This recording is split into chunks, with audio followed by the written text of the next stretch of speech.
Monday morning. We're back in the library studio. I am your host, Craig Wynn. We're going to continue our series where we're trying to understand the picture that was painted in the last mashal. It is Proverbs 31, and it was remarkable in that it is about our King, the Messiah, the chosen one, the man who ultimately became our Savior by fulfilling Pesach, Matzah, and Bikurim in 33 CE, the very man that was counterfeited to create the myth of Jesus. He had a really low moment in his life, and so he needed an intervention. Yes, it is true that the Son of God and the Messiah was a really bad boy. He, in his pursuit of Bathsheba, not only took a married woman's to be his and impregnated her, but then he schemed to kill her husband so that he could keep her.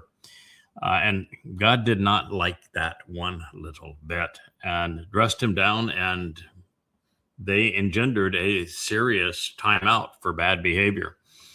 And it was during that period that our King, who, in the psalm that he revealed after God's dressing down, where God said, "What you did was a total rejection of who I am and my testimony to you, my instructions to you, and as a result of this, really horrid things are going to happen to you and to Israel. I cannot overlook this."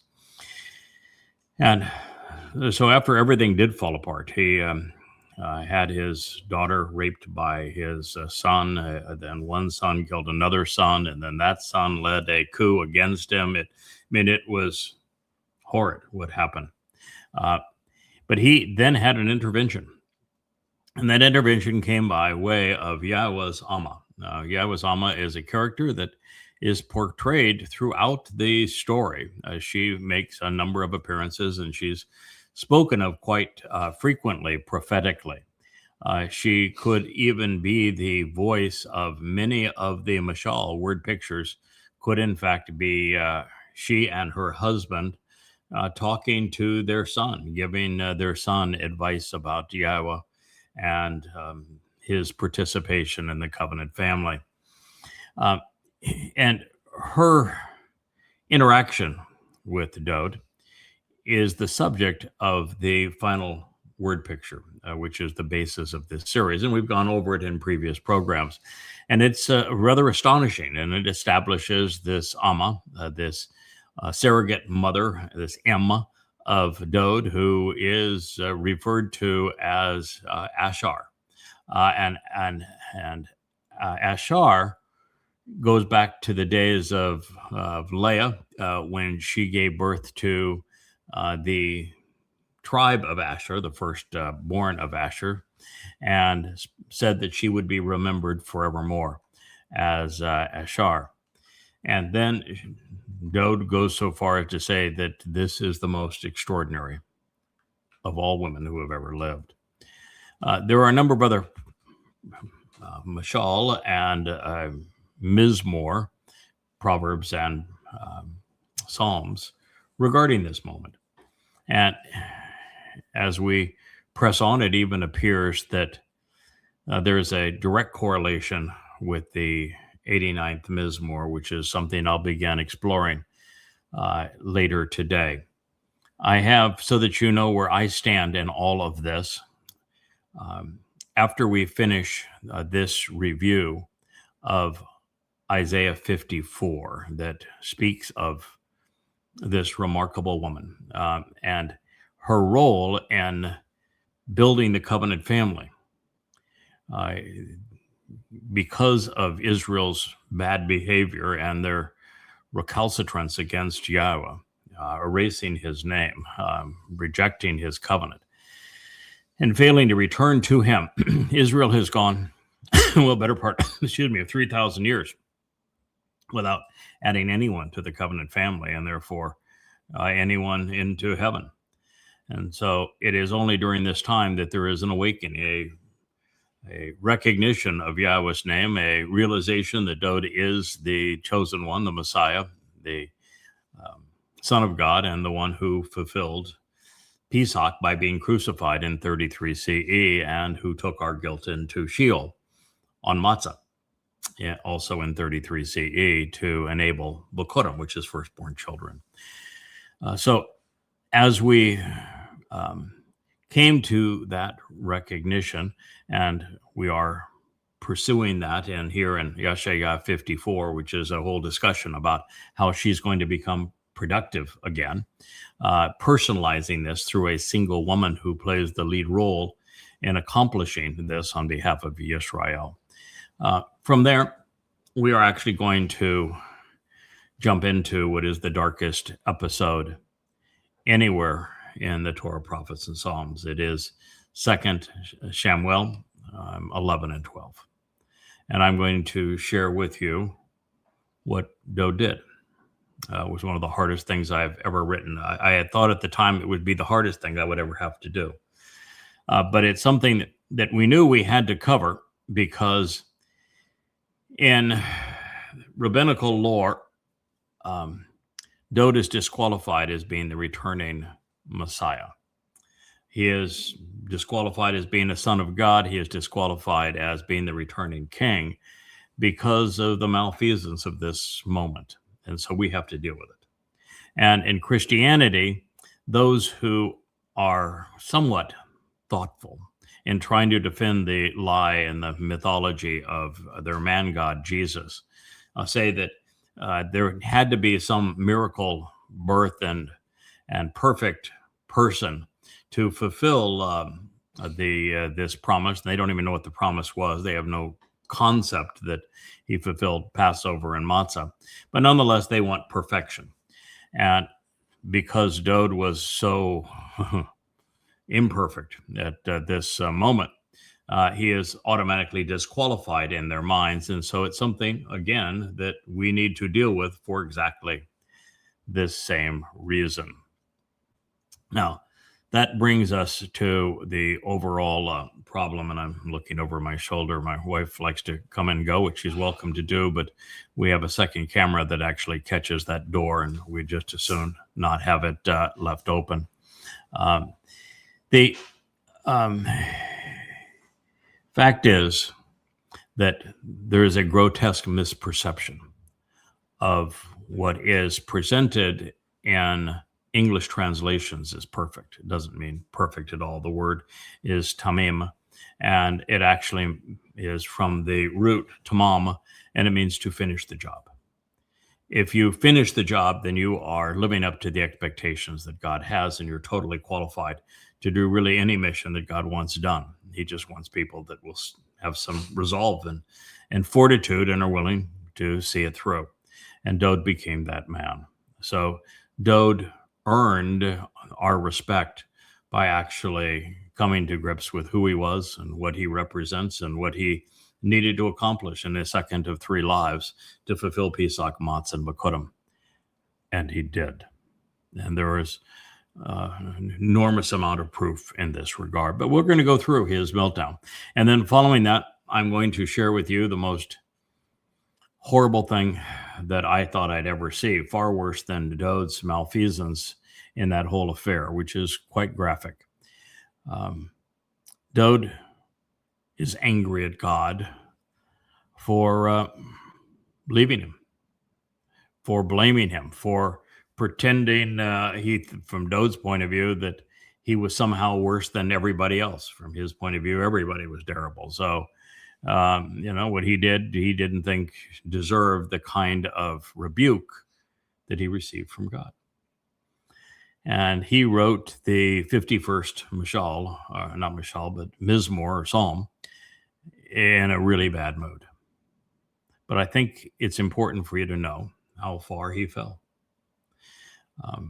Following that, there was an amazing intervention, and I'm going to ultimately share the second part of the intervention, because the meeting between Dowd and his surrogate mother, Leah, the Ashar, got his attention, and earned his respect, sobered him up, but it was the subsequent meeting that made the biggest difference, and it was delivered by another individual. And then I'm going to share the text with that, which is a very familiar text. It's just that we didn't know who the delivery person was at the last time we reviewed it. So we'll go through that, and I want to leave on a really upbeat note in this whole process.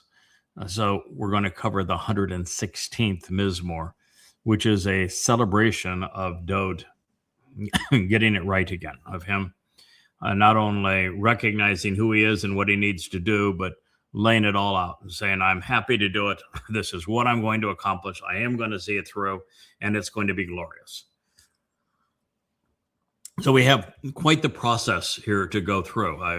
When we encounter something that is profound in terms of what it adds to our understanding of God's story, I don't like to tease. My view is, if God's going to take the time to tell us something that's this insightful, this compelling, the least we can do is see it all the way through and understand all of the implications. And that's precisely what we're going to do. So I want to pick up the story where we were in our last program. This would have been on Friday evening. And it reads, during a brief moment of time. It's kind of funny. From God's point of view, I'm sure it was. It could have been the blink of an eye. And in reality, it was a very, very long time, thousands of years. But, time doesn't move the same for all of us. And the seventh dimension, time is whatever you'd like it to be. So during a brief moment in time, it's Ba-Rega, in a disturbing instant and for a little while, as trifling and unworthy, and Israel certainly had become that. God says, I left you, Azab. I rejected and I released you.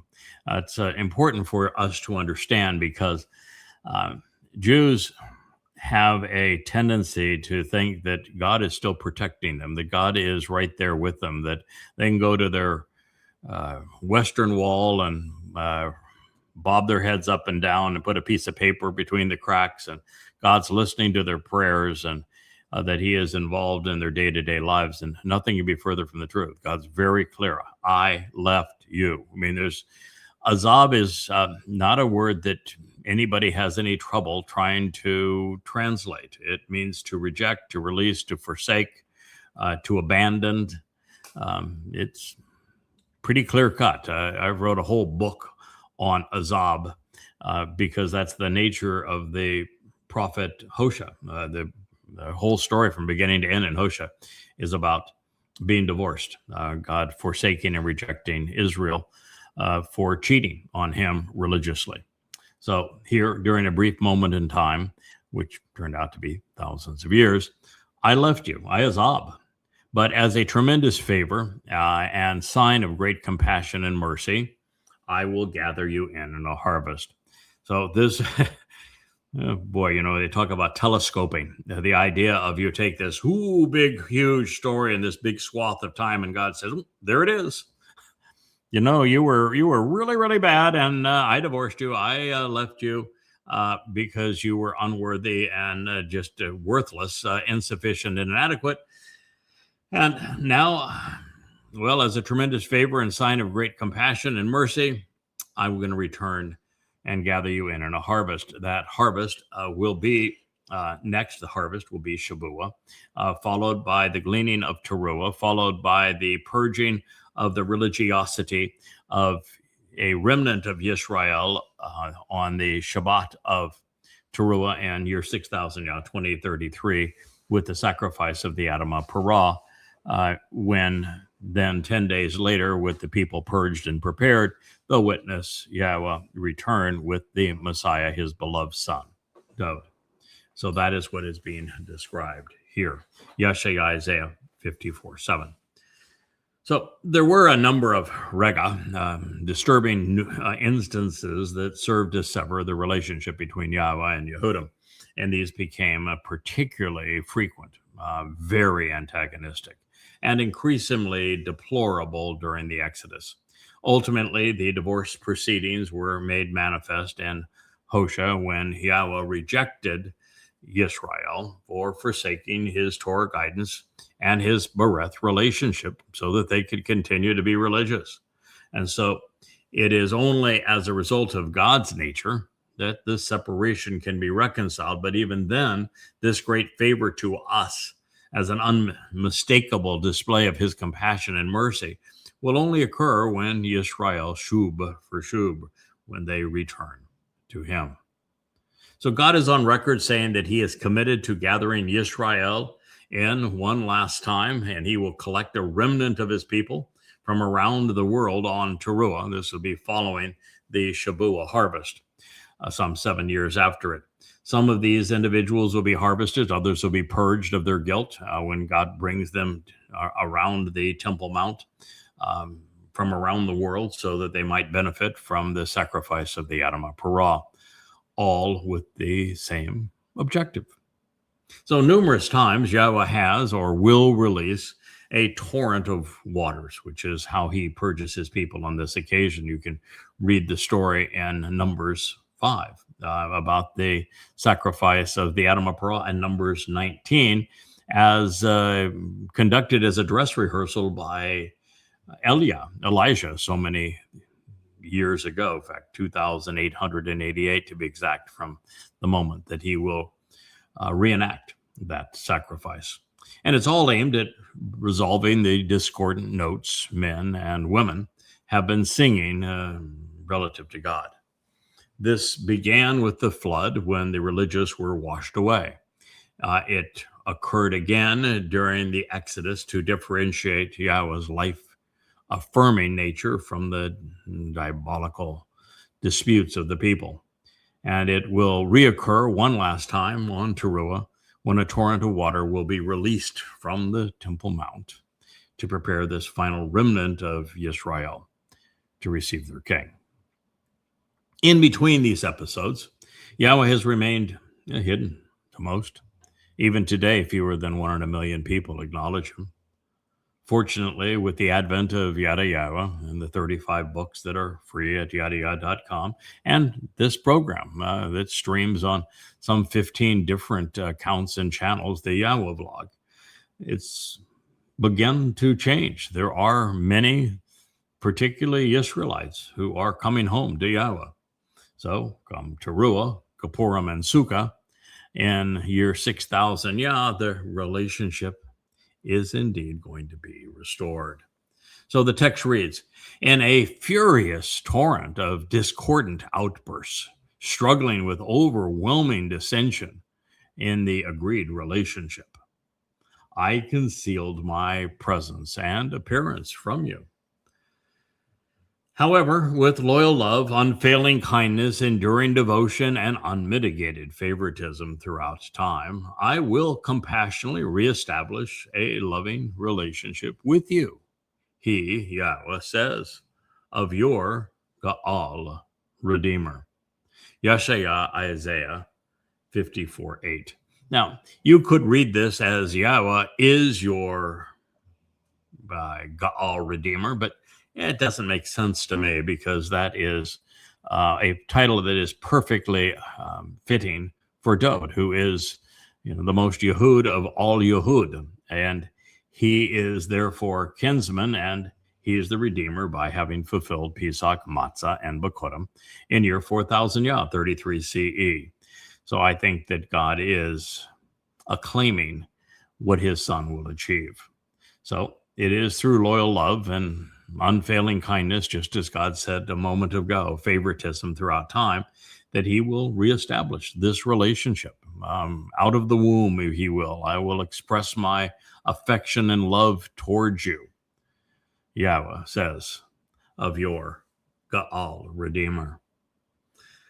So once again, it would be natural to conclude that Yahweh, as I've mentioned, is saying that he is our Ga'al, but I think it's more in keeping with God's nature to say that his unmitigated favoritism and enduring love for us are collectively expressed through his chosen implement, his beloved Dowd, who, yes, is our kinsman redeemer. But either way, reconciliation is imminent and it's assured, although not for most. Rather than the waters of the flood ending life, next time there is a massive release of water, these waters are going to be restorative. And we have Yahweh's word on it. This is what he reported. This, for me, is in contrast to the waters of Noach, the trustworthy guide, which, for the benefit of the relationship, I made the promise that the waters associated with Noach would no longer pass over the earth. And it's actually a region of the earth where they were previously. In this way, therefore, I made a promise to restrain from being provoked to anger against you and from rebuking and reprimanding you. Isaiah 54:9. Well, God does a lot of actually of reprimanding, but he seems to be very incensed by Israel's horrid behavior. But he did not combine that with a release of floodwaters. So in this way, the statement is consistent with reality. So what we have learned is that the primary way that God has mitigated his frustration with humankind is to distance himself from his people and from the earth. Just as he revealed through Hosea, he returned to heaven, and he's going to remain there until such time as his people begin to return to him. God is now an absentee landlord, if you want to put it in those terms. I know there's a lot of people that think that God answers prayer and that God is listening to them and God is guiding and intervening with their lives. It's just not true. God says otherwise. God's very clear in saying that during the divorce proceedings that he was leaving. And he didn't say that he was going to come back when somebody created a false god, a man who was a god, a man god, so weak that men could kill this man god. He didn't say he was going to come back at that time. That'd be nonsense. He says, no, when you return to me, speaking to Yisrael, who he was divorcing, I'll return to you. It's the message that we read in Yirmiyah 31 with the reaffirmation of the covenant between Yisrael and Yehudim, that God's going to reaffirm it, but he is not going to do so until Yisrael returns to him. It is Shub, which is return for Shub, or no Shub for you. So that is how God has mitigated his expressions of frustration. And therefore, you could read all of the rebukes as having been conveyed by no later than Malachi, 447 BCE. And therefore, during all of this time, God has just held his tongue. There was no reason for him to say anything directly. He had already said it all. Now, moving on, the mountains of God from Choreb to Moriah have been corrupted, of course, by the religious. But no matter how far removed humanity has become from the intent of those mounts, Yahweh's agenda will not be thwarted. The covenant will be reaffirmed, and it will be reaffirmed as it was presented on Mount Choreb and then enabled on Mount Moriah, because these are what Yahweh desires. As a result, the mountains may yield to the touch, and the hills might be toppled and troubled. But my love, kindness, and enduring favoritism, it will not cease to be with you. Then my covenant reconciliation will not be shaken or slip away. He, Yahweh, says of Rakam, the one most loving and compassionate toward you. 54:10 of Yeshaya, Isaiah. And therefore, God's saying, bad things are going to happen, both to Choreb, which has a chain link fence all the way around it, and an Islamic enclave that doesn't want anybody to get anywhere near it because, of course, it repudiates Islam. And you see two horrible scars on the Temple Mount. One, the Dome of the Hoofi print, which is the most absurd and ridiculous tale in the history of Islam. And then Al-Aqsa Mosque, which is the inspiration for terrorist attacks. And so these terrible scars on the Temple Mount will be removed. They will be toppled. They will be no longer produce such a troubling effect because Yahweh was enduring favoritism. It's going to return. And God may have distanced himself. Indeed, he has. But it doesn't mean that he has ceased to care. And ultimately, it's the covenant relationship that means the most to him. And there's going to be reconciliation. There will be Bereth Shalom. There will be blessings. There will be safety. There will be resolution and harmony in the family. It will not ultimately slip all away, be removed, because then the entire human experience would be for naught. And this is what Yah was saying as the most loving and compassionate towards his people. So when Yahweh said that the barren woman would conceive and that her children would become numerous, he was addressing her contribution to the covenant family that had been childless for all of those many centuries, 35 centuries, as a matter of fact. And so it is just now that the covenant is being filled again. The children are being conceived within God's bereth. And that is what the barren woman is all about and why she is to be celebrated for her role in bringing so many wonderful people into the covenant. So while there were no entrants for, well, at least a score of centuries and probably for 35, today, thanks that in large part to all that she has had to offer and contribute, well, it's a different story that is being written. All right, so at this point, I'd like to present two additional Mizmor. The first occurs prior to the Amah's visit and depicts Dowd's reaction to Yahweh's disapproval. The second was recorded after we were given the opportunity to meet with Dowd and share our concerns. But so what we're going to have here is that I'm going to share what actually happened 3,000 years ago. And then I want to share, as I have mentioned, the 51st Mashal.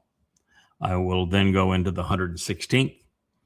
And then I'm going to reprise one that will be shared from a perspective that none of us have ever considered previously that's pertinent regarding all of this. So it's time now that we consider what went wrong all those many years ago.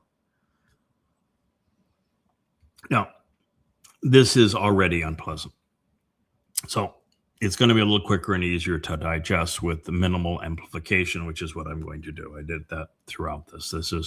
This is not a teaching moment in the sense of we can glean something here and say, wow, let's celebrate what we're learning. God is teaching us how to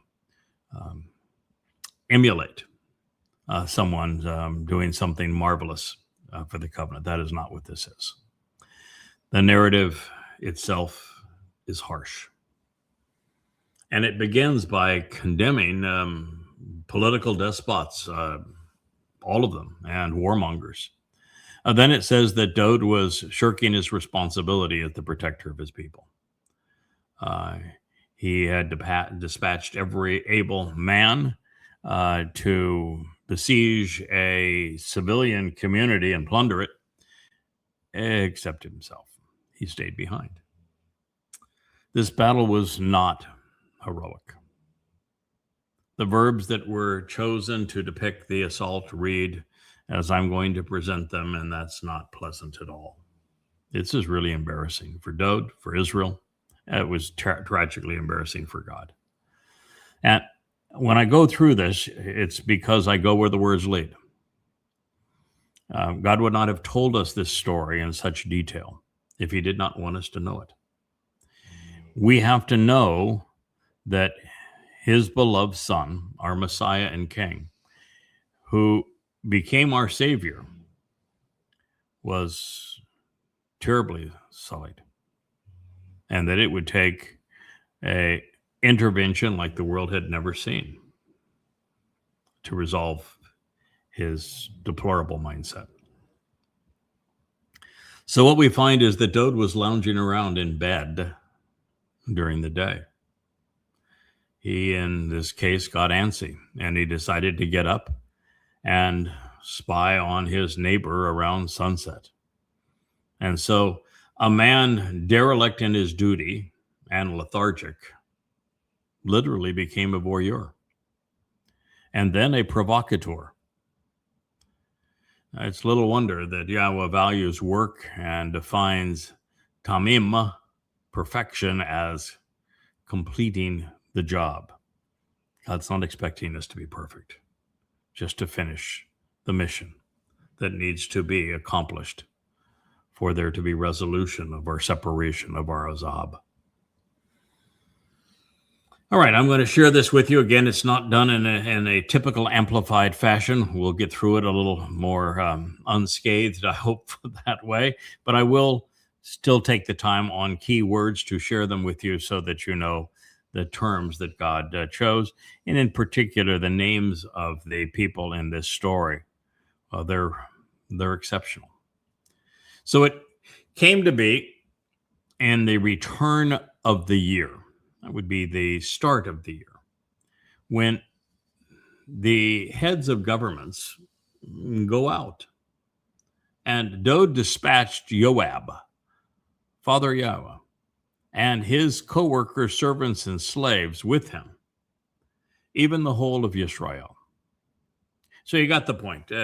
Dowd's now acting like any other king.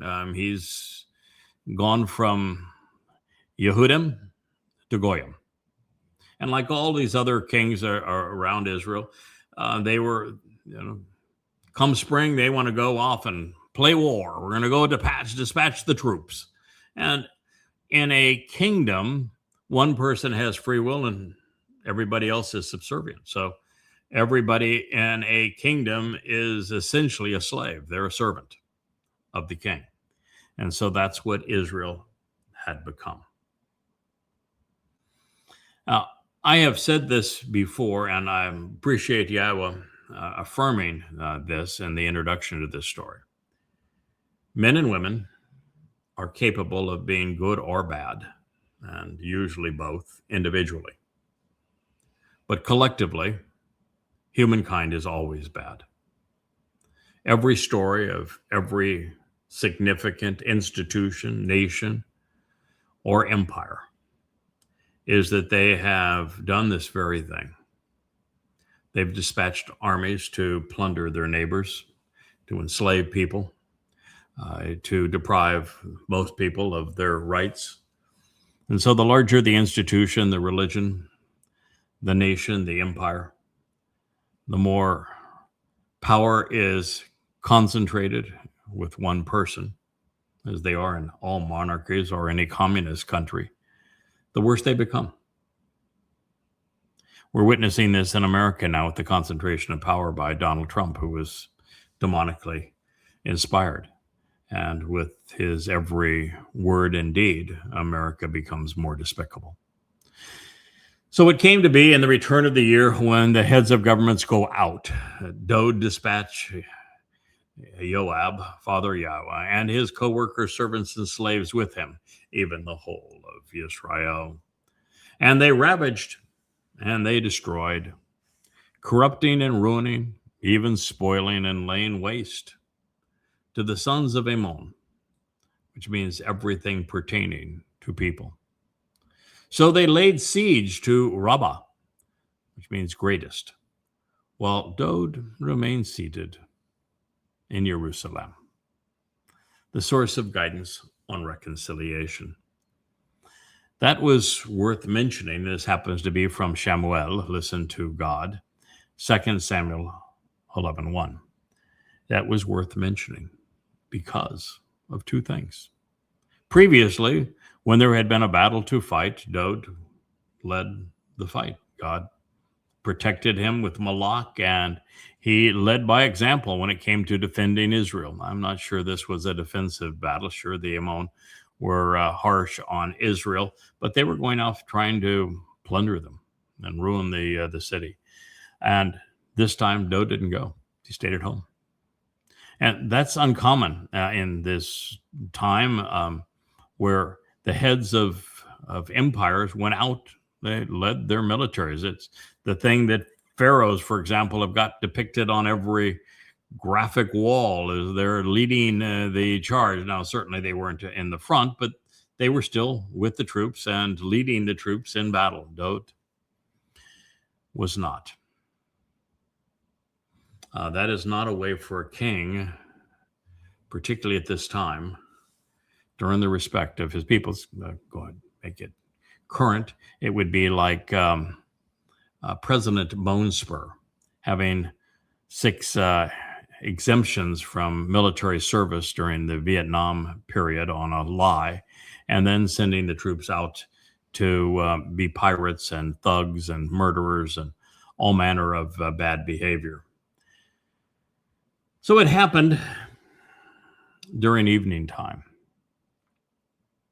around sundown, when Dowd arose from his bed. You catch that? Dowd got up off of his bed as the sun was going down. This means he had been in his bed during the day. His troops, all of Israel, it says, were out fighting, and he was lounging around in bed during the day. Now, if you want to compare that to God's frustration with Adam, which had been 3,000 years prior to this, for being lethargic and not engaging, we have the same situation, do we not? This is hard on Dowd, and I'm going to be hard on him. We're going to tell it like it is. I'm not going to pull punches. So this is the man I've come to love and respect more than any other, but he was very, very bad at this time and for a while thereafter. And so we need to deal with it, and we need to acknowledge how bad it was. So he was walking on the roof of the king's house as he saw a woman bathing from the top of the roof. The woman's outward appearance was very good, especially pleasing and desirable. 2 Samuel 11:2. He made this decision based solely on the way she looked as he was spying on her after napping during the day as his troops were fighting for their lives. Then Dowd, he set out and he inquired about approaching the woman. He asked, "Isn't this Bathsheba, promised daughter, the daughter of Eliam, we are God's people, and the wife of Uwryah?" Yah was light. The Chitty, which means fearsome. She wasn't even a Yehud. So, Dowd dispatched Malachim. Now we can read that as ordinary messengers, somebody that was part of his household staff. We can say that Dowd actually had influence over Malach, spiritual messengers. The text does not say, but I think it's likely that these were human messengers. Malach means messenger. The fact that the term is normally used in conjunction with the heavenly host does not mean it has to be all the time. But it's an interesting choice of words, is it not? He dispatched malachim, messengers. Now, keep in mind, he's already done the reconnaissance. He's gone out and he's verified that this woman that he saw naked was the wife of a man named Light of Yah. So he knows what he's doing. There is no mistake here. He did that himself. Then, rather than going and grabbing her himself, he's dispatched messengers. And he grasped hold of her and took her.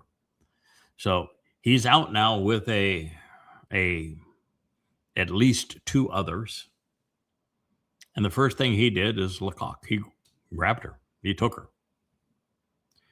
And she was brought to him, and he lay with her, sleeping with her. No chit-chat. No getting to know her. No romancing. No candlelight dinner. He saw her. He inquired and learned that she was another man's wife. He went out with Malak and he took her. Then, well, euphemistically, he slept with her, but I don't think there was much sleeping. Do you?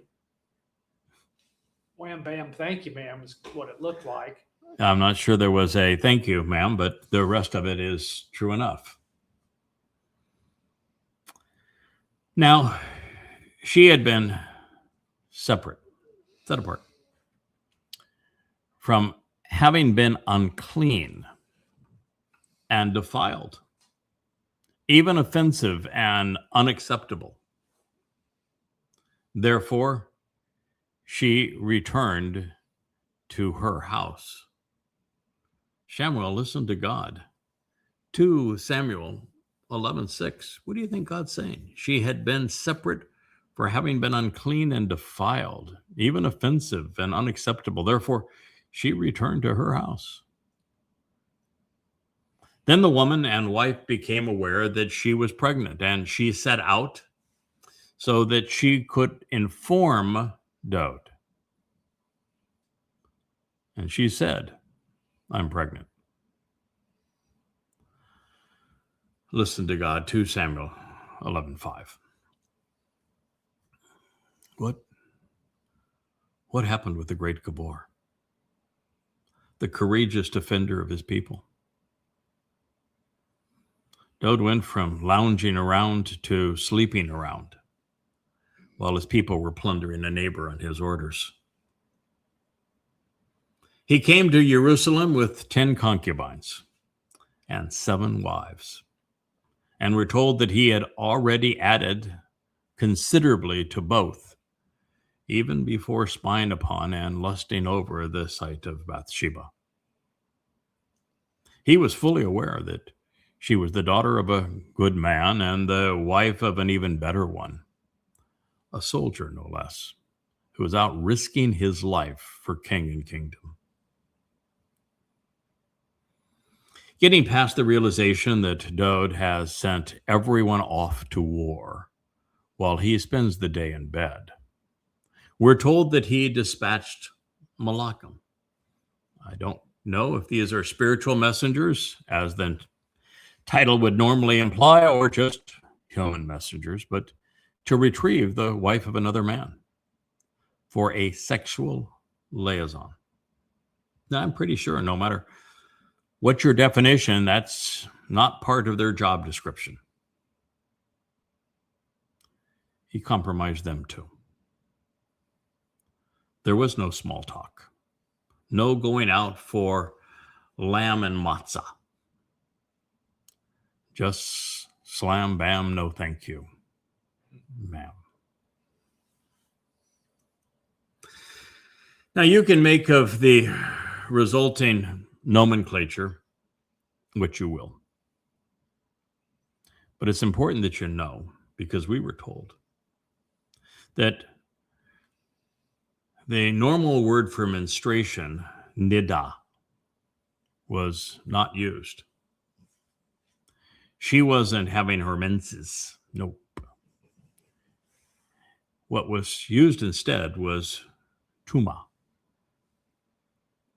And it says that Bathsheba was ethically, religiously, or sexually defiled and impure. It wasn't the time of month. It was her prior activity. So also telling in this regard, it is very rare for a woman to conceive immediately after her menstruation, because ovulation typically occurs 12 to 14 days before the next period, and sperm seldom survive more than 5 days in the reproductive tract. So had she been on her period, if that's how you want to read tuma, which is really inappropriate because it speaks of ethical and religious sexual defilement, not nida, menstruation, she couldn't have gotten pregnant under those circumstances. And that, of course, leaves the door open for other possibilities, none of which are particularly kind to Bathsheba's reputation. Therefore, while Bathsheba was pretty, she was far from good. We do not know the nature of her indiscretion, but it was sufficiently concerning that she was trying to wash away the incriminating evidence, physically or emotionally. And what happened next is tantamount to abduction and potentially worse. Dowd ordered envoys to Lachish, grab hold of her, at which point the king, Lachish, took her, with the subject going from plural to singular, so he individually grabbed her. Now, there was no opportunity for or request for consent.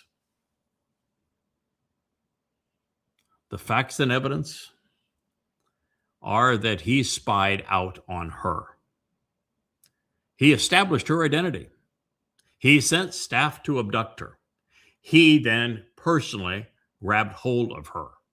He had sex with her, which is to suggest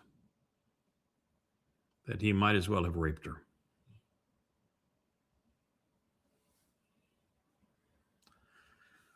Well, the selected terminology strongly and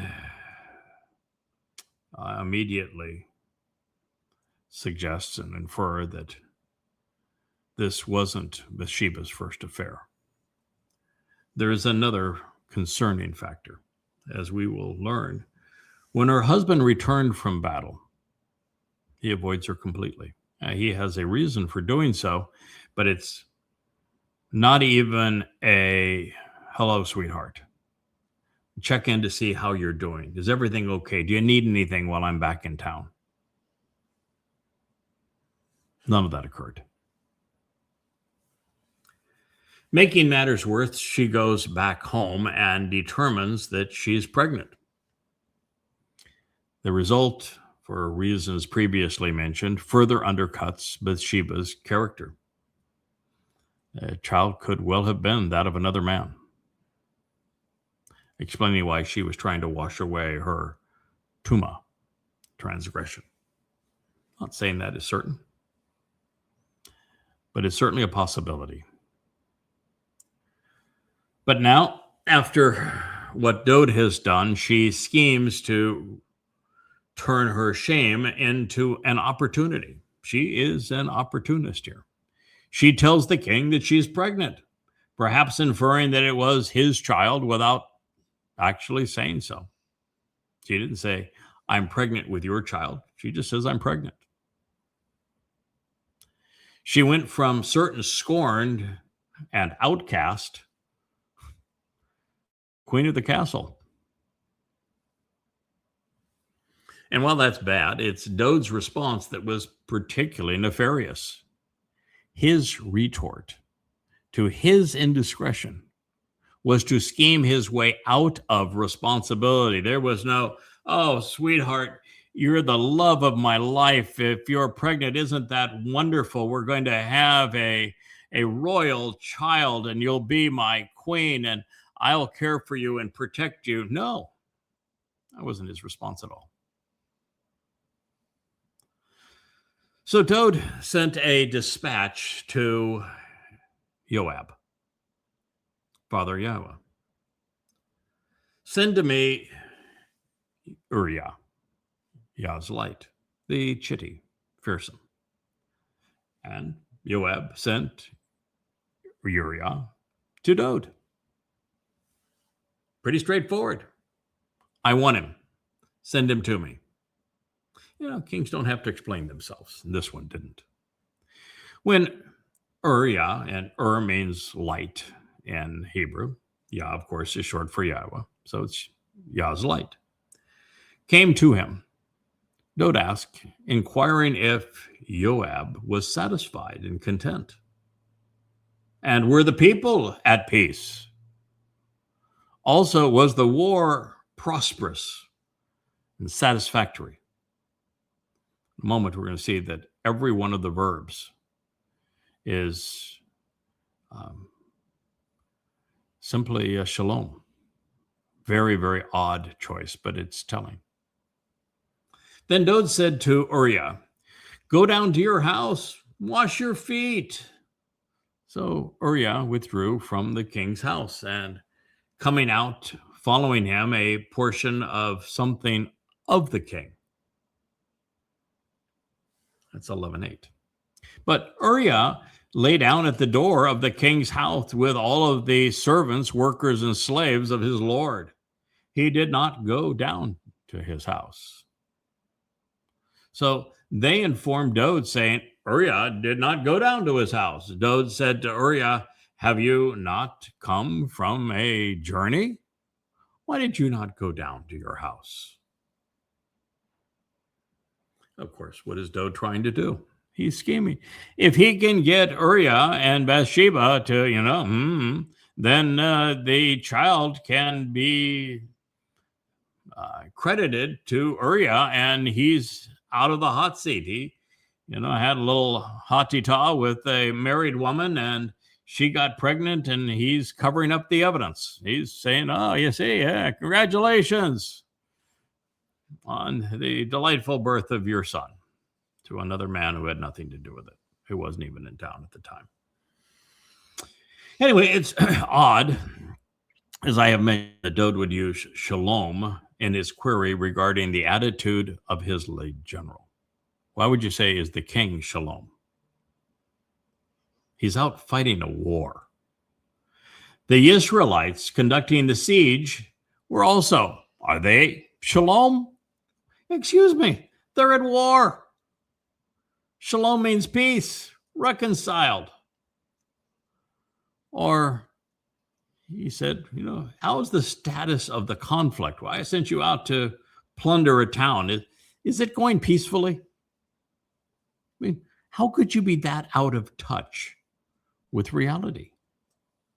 That you would use shalom in all three of those circumstances. Now, since shalom, as we know, is typically rendered peace, it shows that the king was disconnected from reality, certainly of the war that they were fighting for him. By using shalom in the midst of conflict, we not only find the king corrupting one of God's most revered terms, shalom, but we also see his vulnerability and his insecurity. You see, by using it as my general shalom, he's worried, and for good reasons, that Yoab and his subjects had come to disrespect him for hanging around in his castle while they are out, in the vulnerable, fighting for him. So, is everybody okay? Everybody content? Everybody satisfied? It's going okay out there? So while disappointing, that's the only rational explanation for the improper use of the reconciling verb. Also curious, we do not know the nature of the maseth, that is the portion that Dowd has sent to follow Uwryah. It is translated burden, mess, collection, flame, gift, oblation, reward, and sign. And it's also said to mean portion, present, offering, or tribute. Now, if the latter, it was meant either as a bribe or as a way for Dowd to publicly feign respect for the man he was about to kill. Either way, it's inappropriate. Unable to manage his affairs, Dowd's scheme flopped. He wanted this honorable soldier to have sex with his wife so that he could be lured into believing that the child was his. But as it would transpire, Uwryah showed no interest in his home or his wife. And considering the evidence at our disposal, I think that he knew what we have surmised. She wasn't a prize, and he hadn't been the last man in his home or his bed. Had he gone home, I think that sparks would have flown, but not of the loving kind. Nevertheless, Uwryah was an exceptional man. He was likely covenant. He exhibited exemplary character throughout. The lone stalwart in this whole story. There was only one. And after hearing his response, had Dowd been of sound mind, he would have broken down. He would have wept. This is what comes next. Uwryah, the light of Yah, said to Dowd the beloved, "The ark, Yisrael, and Yehudah dwell in Sukkoth shelters, along with my lord Yoab. In addition to the servants of my lord, bivouacked under siege in the presence of open terrain." So, am I myself supposed to go to my home to eat, to drink, and to lay with my wife? As you live, and as your soul lives, I will not act this way or do this thing. 2 Samuel 11:11. Then Dowd said to Uwryah, "Stay here this day also, and tomorrow I'll send you back." So Uwryah remained in Jerusalem that day and through the following day. Can you imagine what he's thinking? Oh, wait a minute. He wants me to go home and sleep with my wife. I told him I wouldn't do it. And he says, well, then I'm going to send you back. But stay another day with me, then I'll send you back. Now, you think just maybe he's saying, I suspect something really odd is going on here, since I'm not your top general, since I'm not a messenger reporting on the war, since you called me out of nowhere for this meeting, and you haven't bothered to explain why you called it, why you wanted me to go to my wife, and why you're now want me to come over, well, as we see, for dinner and drinks, even after I told you that I wouldn't do such a thing. I mean, this is really weird in a very bad sort of way. Dowd summoned him again. And Dowd ate in his presence, and he drank excessively, so that he caused even the man himself to be drunk. And he went out in the early evening to lay down on his bed with the servants of his Lord, but to his house he did not descend. Wow. This was a contrast between good and bad, for sure, right and wrong. And our king was on the wrong side of this. After a man named Light of Yah stood up for the covenant, for Yisrael, for the king, foregoing the comforts of home by respecting that his comrades were out in the elements away from home and exposed to the enemy, Dowd flaunted his situation by eating and drinking to excess. Can you imagine? I mean, Dowd's response was both callous and hedonistic. He was the furthest thing from an exemplar at this moment. And in fact, he was validating all of my prior conclusions that he had been drinking to excess. And he did so to deaden his conscience to what he had become. But of course, that wasn't the worst of it, not by a long shot. It transpired in the morning. God, I hate to read this letter to you.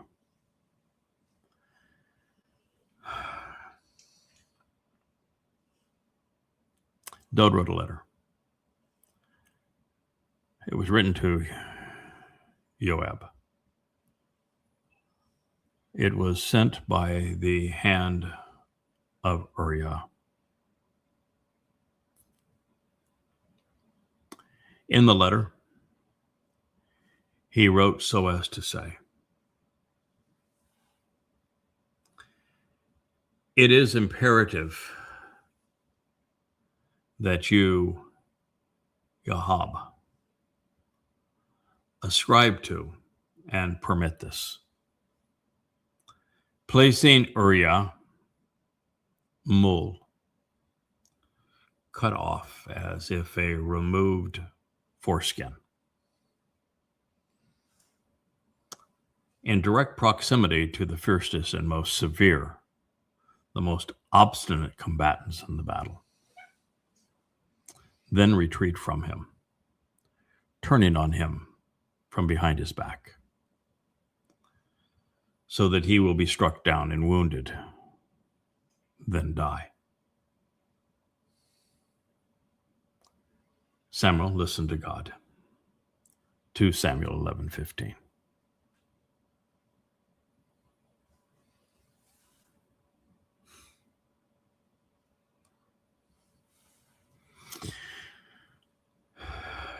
You probably noted that I shared the Hebrew origin of the text that was underlying this written letter, including both Yoab and Mul. And I did so because I wanted you to know that I'm accurately reporting the bad news. Dowd wanted Uwryah, the light of Yah, snuffed out and tossed away, like one of the 200 Philistine foreskins he used to acquire Michal from Shaul. And he was insistent that Yoab, father of Yahweh, bend his will to his own, and not only permit this atrocity, but participate in it, making Yoab an accessory to murder. Makes my stomach churn, my head throb. It's heartbreaking. So it came to be, as Yoab was observing, closely examining, and carefully considering the approach to the city, he assigned Uwryah, the light of Yah, to the place where he knew that the most physically strong and vigorous men would be there. When the men came out of the city and fought against Yoab, and some of the people among the servants of Dowd fell, then Uwryah the Hittite, he also died. 2 Samuel 11:17. Many men were deliberately sacrificed and died. including one who was essentially assassinated, so that a cowardly, self-indulgent, debauched drunkard could add another man's wife to his harem. The crown of Yisrael had clearly lost its luster. A once good man had fallen and no longer had the capacity, moral fortitude, or resolve to get back up. Now, in his defense, he had been exemplary, even brilliant. From 8 years old to 56 years of age. He was one of the most heroic characters for 48 years before squandering the most burnished of all human resumes. Let's put this in perspective. Abraham, by contrast, was really never brilliant and all too often ignoble. The same can be said of Yishak, Jacob, and Esau, even of the 12 sons of Israel. Moshe didn't last a year before he begged God to kill him. So Dowd had set an endurance record of 48 years in the spotlight before jumping out of it. At 24 years under that same scrutiny, which is all that I have invested, I have empathy for the difficulty of the situation he was in. I'm only halfway to what Dowd managed to achieve in terms of longevity. And perhaps it is this unique perspective that gives me the ability to push through this darkness and to reestablish the light which had once shone so brightly, especially knowing that the fate of the world rests on rekindling it and then reestablishing it. Yahuwah was, as we shall soon see, badly hurt. He's extremely disappointed. But deep down, God also knew that he had tried and failed when representing himself. He had grown resentful, then vengeful, and would even withdraw. He would allow his people to suffer unimaginable heartache and abuse, and he would cause even many to die. And so while Yahweh's indignation was righteous, and while he never compromised on his moral integrity, in some ways, like son, like father, both tried hard, were virtuous, and then, gave up after a long while. God remained virtuous, but he certainly gave up.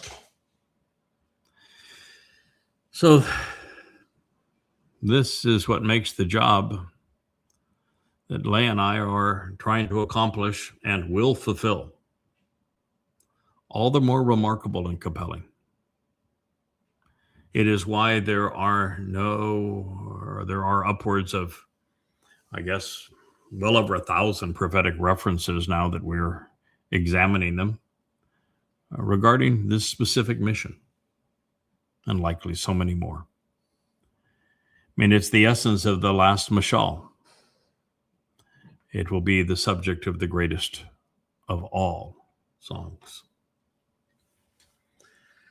So moving on with the story of Dowd's midlife crisis, we read, Then Yahweh sent a dispatch to tell Dowd all of the matters related to the war. So Yoab is telling Dowd what happened. And he instructed the Malak, this messenger, saying that when you have finished the entire report pertaining to this battle and this war, while you're speaking to the king, if it comes to be that the king's chima, venomous fury and toxic rage, rises, escalating before you, And he says to you, on whose account did you approach the city to fight? Why were you unaware that they would shoot arrows from the wall? Who struck Amalek? My father is king, the son of Yaruwshalaim. I strive to confuse. Was there not a woman to cast upon him a chariot mount and millstone from the wall so that he was killed in or with Tebets conspicuous? So why did you approach the wall? Then Yoab told the messenger, you should say, your servant, Uwryah, the light of Yah, the chitty fearsome, is dead.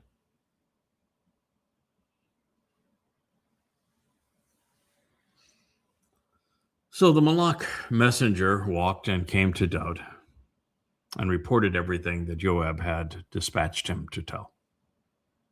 2 Samuel 11:22. Now we can only assume that this Malach messenger concocted the following pretext to the ensuing battle to avoid the king's wrath, because it is clearly inconsistent with Dowd's prior instructions as well as Yoab's preceding observations.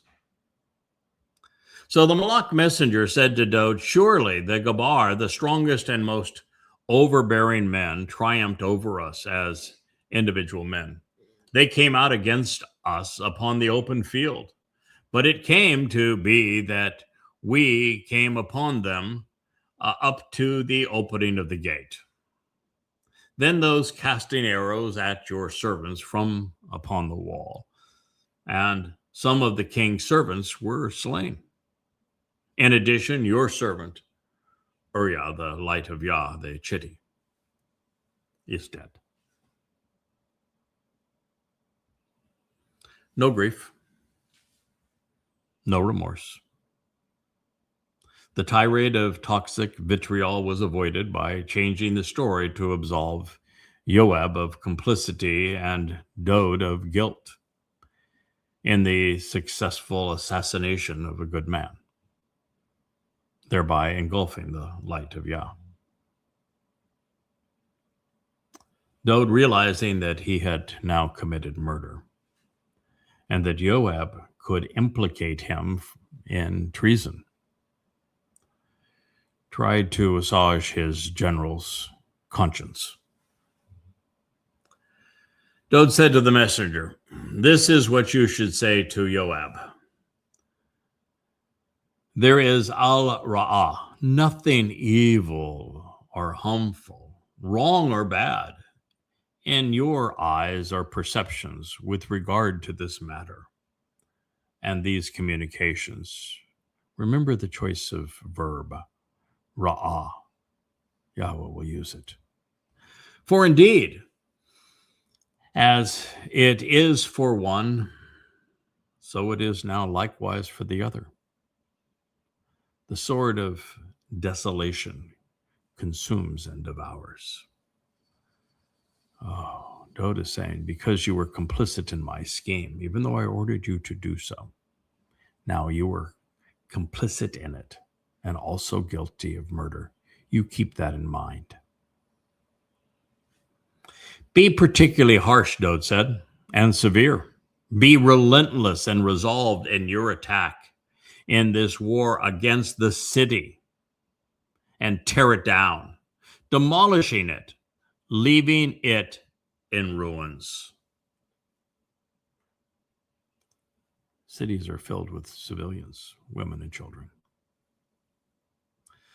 Thereby you must reinforce his intensity and resolve, toughening him up, Dowd said.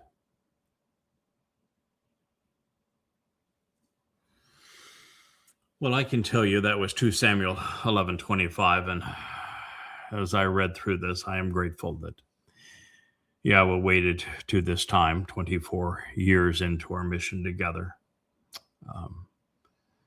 and that he waited to lead me to this result after having analyzed that final word picture, knowing that it was resolved. Or else, had I known how this travesty was ultimately resolved, I don't think I could have recovered sufficiently from this to devote all of my energies to reestablishing the king's reputation to his former glory. But I know now how it was restored. I know the role that we played in that regard. And I know that it was completely restored.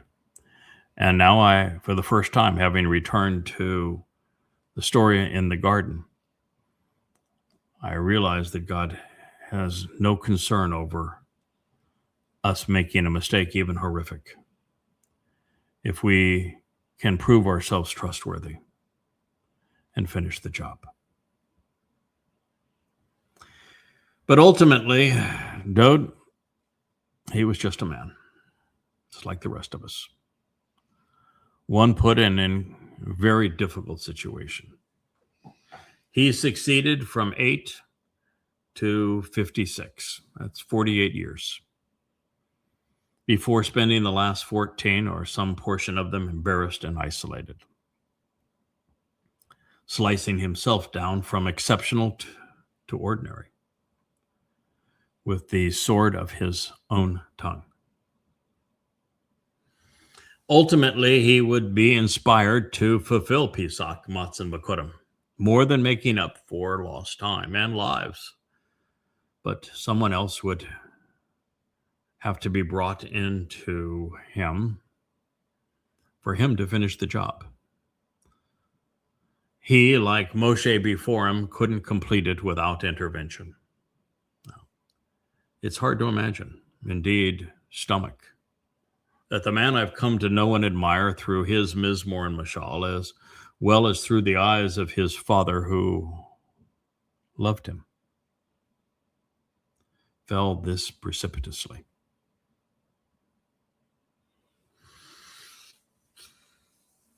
Dowd was telling the man who obviously knew better that there was nothing wrong with setting men up to die for his indulgence. The most heinous and appalling episode in his life wasn't to be perceived as evil, as raw, much less even wrong. Or else, of course, the people would turn on the king and do to him what he has done to the light of Yah. And in those words, at least for a time, the greater luminary ceased to shine. Flame had grown dark. Dowd was, of course, blackmailing his general. He said that the sword of conscience and confession would cut both ways, devouring the king and his executioner. They were in this together, both compromised.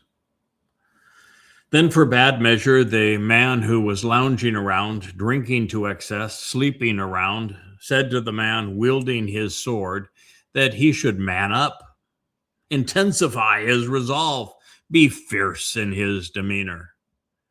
He was to rule through terror, tearing down and demolishing a city, leaving it in ruins. The most Yehud of men had become a run-of-the-mill goy.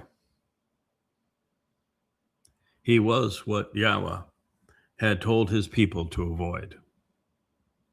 And so it would take a goy, acting like a Yehud, to save the savior of Israel and the planet, along with a very able assist from a woman, his wife. There's more to the story, and we will share it in the next episode of the Iowa blog. I thank you for listening to the most painful presentation we have made thus far, although it will not be the most painful of all, because that is next. Good day.